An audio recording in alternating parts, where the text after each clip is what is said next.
Yeah, I wonder too. A track with you humming all the way through. Can't think why we wouldn't have used that.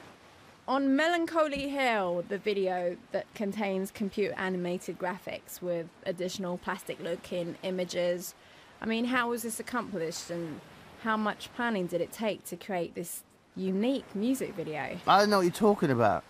It's just us in the video. Well, it's a little more than that, you dollop. This is one of Jamie's, yeah? Jamie Hewlett's ideas. He filmed us from where the Stylo video ended. It takes off from that point. So we're still in the shark submarine, travelling towards what for the viewer is an unknown destination. See, I know we're headed over to Plastic Beach. That's when the cyborg noodle went and coughed up that octopus. That frightened the life out of me. If only. Anyway, this is where it gets good. I spotted this lump of rock, you know, this outcrop in the ocean with this manatee sunbathing on it.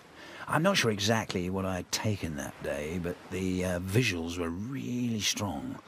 I started heading for the manatee in my snazzy little submarine. And then in the video, you can see we got some serious backup, you know.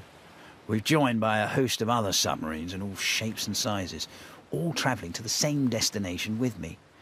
And in the subs, guess who? My pals from the album.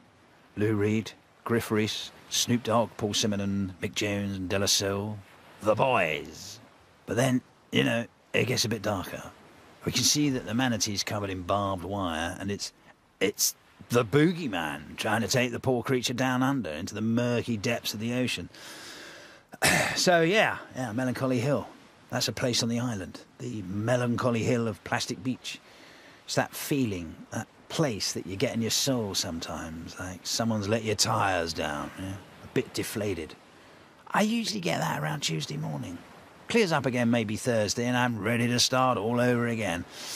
But it always seems quite real when I'm going through it. I only really joined the band to make music, and now I'm being held captive by a bastard bass player in an underwater submarine, being attacked by sodding pirates who are trying to take over this rotten piece of broken plastic in the ocean that Gorillaz call home. All this just to make a video. It's making me want to die. But okay, yeah. Despite the obvious trauma involved, this has to be the best Gorillaz video yet. A noodle, the real noodle's back. I don't know where she is, but this footage shows her being shot at and then escaping into a lifeboat. It's definitely her, though. And Russell's in it, too. I don't know what he's been eating, but he is giant. Giant! Your music videos tend to have a heavy amount of digital production and computer-generated graphics. So how did you begin to create these videos, and what methods and technologies did you use to create them? There's a variety of methods. Sometimes I just get our video director of choice, Jamie Hewlett, and say, look, this is the idea, okay?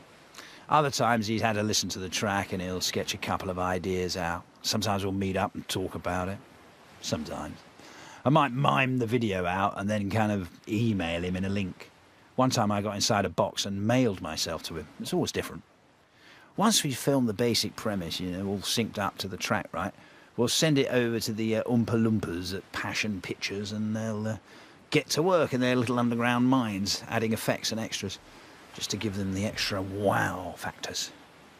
So, what goals do you have for Plastic Beach, guys? I mean, what do you hope your fans will get out of this new and amazing album? Goals? We've already done it. Plastic Beach is the document. That's the evidence. The third part of the trilogy. The third panel in my triptych. Look, I've said it before, but all this is, you know, is a drawing, a sketch. Plastic Beach, the rotting dump in the ocean, is our home for now. But the album is a picture postcard from here. A postcard from the edge of the world. From way back where you are, it might look like luxury, yeah? But as you get closer, you'll see it for what it is.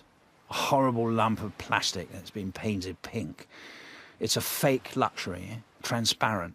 So maybe it's, I don't know, a warning or a message that maybe we shouldn't turn our world into a spray-painted skip, you know? But other goals, I don't know. I would like to play one of these Gorillaz concerts that's been cropping up. You know, it's quite possible that what happened all those years ago is that Damon Albarn and Jamie Hewlett conjured us, Gorillaz, up. 4 mad, separate characters now made flesh. And now it seems they seem to be having quite a hard time trying to stick us back in the lamp. Boo-hoo.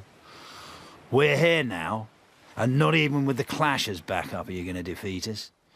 I'm more than happy to go to war with those goons. For real. I've been denied entrance to my stage many, many times now by those ego-grabbing charlatans. But I'm coming back, see, and blood will spill. How's that for drama? And is there anything else that you want to tell your fans about the new album, Plastic Beach?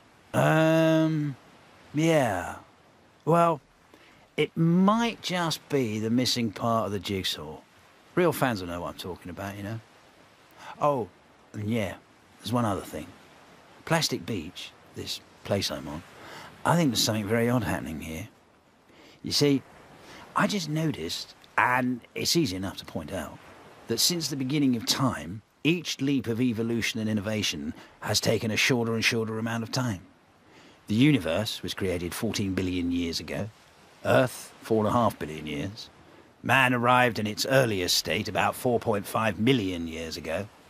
And then we evolved into this state, Homo sapiens, around 200,000 years ago. The earliest cities appeared about 6,000 to 7,000 years ago over in Mesopotamia. And then we've been at war ever since, really. Right up until the last 100 years. And then we really kicked off. Population of the planet had gone from 1 billion to 7 billion in the last 100 years, and every single piece of digital information and technology has exploded in this last century. We're crammed, packed, and it's getting more and more, escalating. The overload. Humanity is now squeezed into this tiny plastic bubble. Everything getting faster and faster, whirling towards an inevitable conclusion. A single point on the horizon, or in the middle of the ocean, say. The entire of time and history and evolution is hurtling towards a single point. Point Nemo. Plastic Beach. That's what Plastic Beach is, I reckon. The end of days. The point of no return. It's right here. It's right now. It's upon us. The future has finally come on. Today. Does that make sense? Yeah? Great. Right, I'm off for a tinkle. Great talking to you. Come on, 2D. Let's grab a quick sharpener. Last one at the bar's on. Thank you, and good night.